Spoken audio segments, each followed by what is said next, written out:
Viewers, আজকে একটা bad news রয়েছে, যেটা অন্য একটা জাহাজের জন্য, যেটা হলো জাহাজটার নাম হলো এমবি ফ্রন্ট প্রিন্সেস। গাইজ, আমরা এখন রয়েছি ইন্ডিয়ান ওশনে।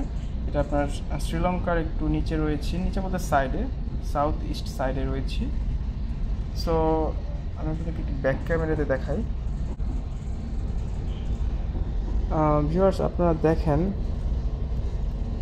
এটা হলো আমাদের অবস্থান এবং শ্রীলঙ্কা এখানে দেখেন, এটা হলো শ্রীলঙ্কা। ওকে, সো এটা একটা প্যাথেটিক নিউজ।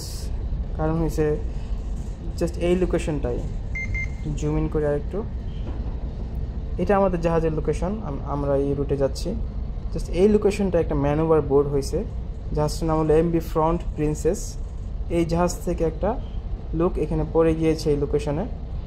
20 তারিখে হয়েছে, অ্যারাউন্ড 20 তারিখে তাকে ফার্স্ট সিন করা হয়েছে, তারপরে আর তাকে খুঁজে পাওয়া যাচ্ছে না এই লোকেশনটাতে। এখন আজকে হলো 22 তারিখ, আল্লাহ জানে আসলে কি হয়েছে না কি তার অবস্থান আসলে বুঝতে পারতেছি না। তবে আল্লাহ যদি সে বেঁচে থেকে, অবশ্যই আল্লাহ তাকে সেভ করুক, যে কোনো জাহাজকে তারা যেন সেভ করে। এবং আমরা অলওয়েজ আপনার শার্প লুক আউট করতেছি, চারপাশে দেখতেছি যে আসলে আমরা তাকে দেখতে পাই কি না। কারণ হয়েছে সে যেহেতু এই লোকেশনটায় পড়ছে এবং হয়তো বা কারেন্টে আমাদের দিকে বা নিচের দিকে আসতেও পারে, আসার সম্ভাবনাই বেশি। সো এই জন্য আমরা একটু শার্প লুক আউট করতেছি। সো আসলে এটা খুবই ব্যাড নিউজ ফর যে কারোর জন্য, যে কারো ফ্যামিলির জন্য। কারণ এরকম যদি হয়ে থাকে, অ্যাক্সিডেন্টলি যদি কেউ পড়ে থাকে, জানি না আসলে সিচুয়েশনটা কী হয়েছিল, যে কেন সে জাহাজ থেকে পড়ে গিয়েছিল।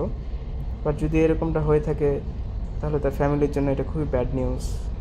আল্লাহ তাকে এবং তার ফ্যামিলিকে সহায় হন তাদের প্রতি, এবং আমরা আশা করব সেই জন্য আবার তার ফ্যামিলির কাছে ফিরে যেতে পারে, আমরা যেন তাকে আবার খুঁজে পাই।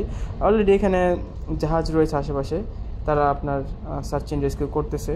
কারণ এই জাহাজটাই, ফ্রন্ট প্রিন্সেস জাহাজটা এখানে রয়েছে, সে এখানে সার্চ অ্যান্ড রেস্কিউ করতেছে এবং সে অন্য জাহাজদের কাছ থেকে অ্যাসিস্ট্যান্স চাচ্ছে, যে যেন যদি অন্য কোনো জাহাজ তাদেরকে ওই লোকটাকে যদি দেখে থাকে, যেন তাদেরকে জানায় অথবা রেস্কিউ করে, এই জন্য আর কি। সো এই হলো অবস্থা, আজকের ব্যাড নিউজ এটাই ছিল গাইস।